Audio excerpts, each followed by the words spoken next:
langsung saja kita ke informasi hot news yang pertama. Bank Sentral Amerika Serikat The Federal Reserve atau The Fed kembali menahan suku bunga acuannya di level 4,25 hingga 4,5% dalam rapat kebijakan moneternya pada Rabu 7 Mei waktu Amerika Serikat.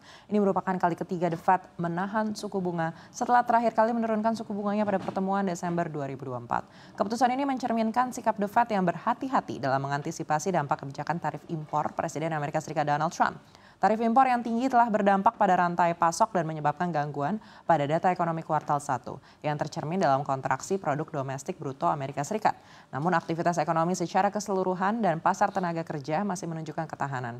Dalam pernyataannya, The Fed mengakui ada kenaikan risiko stabilitas harga dan ketenaga kerjaan. Kondisi ini membuat bank sentral dalam posisi sulit untuk menentukan arah kebijakan berikutnya.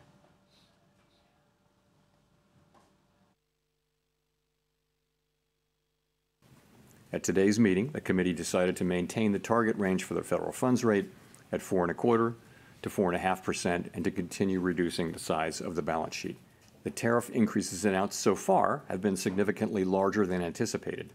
All of these policies are still evolving, however, and their effects on the economy remain highly uncertain. As economic conditions evolve, we'll continue to determine the appropriate stance of monetary policy based on the incoming data, the outlook, and the balance of risks. If the large increases in tariffs that have been announced are sustained, they're likely to generate a rise in inflation, a slowdown in economic growth, and an increase in unemployment. The effects on inflation could be short-lived, reflecting a one-time shift in the price level. It is also possible that the inflationary effects could instead be more persistent.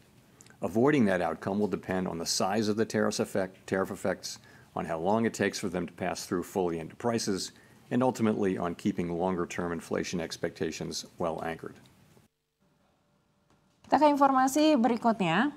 Pemerintah Presiden Rusia Vladimir Putin memberi respon atas ketegakan India dan Pakistan.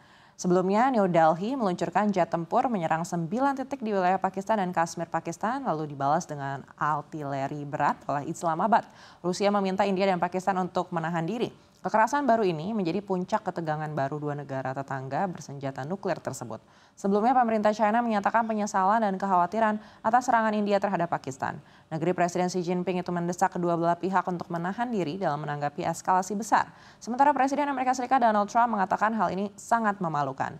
Ia berharap ketegangan berakhir dengan cepat. Sementara Sekretaris Jenderal PBB Antonio Guterres juga menyatakan kekhawatirannya atas serangan ini. Guterres menyebut konflik ini akan memiliki dampak yang sangat besar bagi dunia sehingga perlu dihentikan segera.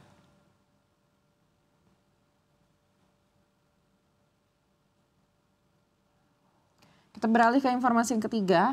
Kalangan bos perusahaan alih daya meminta pemerintah untuk mengkaji ulang rencana penghapusan sistem kerja outsourcing. Permintaan itu kerap muncul setiap tahunnya, namun di tahun ini isunya lebih kencang.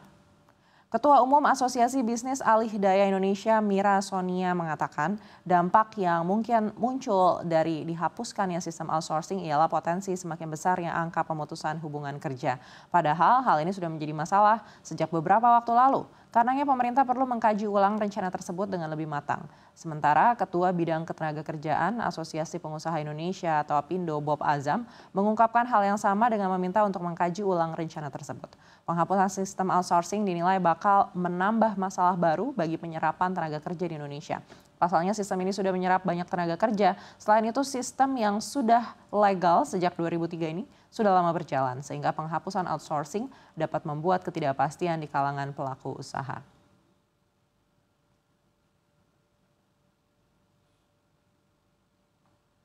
Kita beralih ke informasi yang keempat.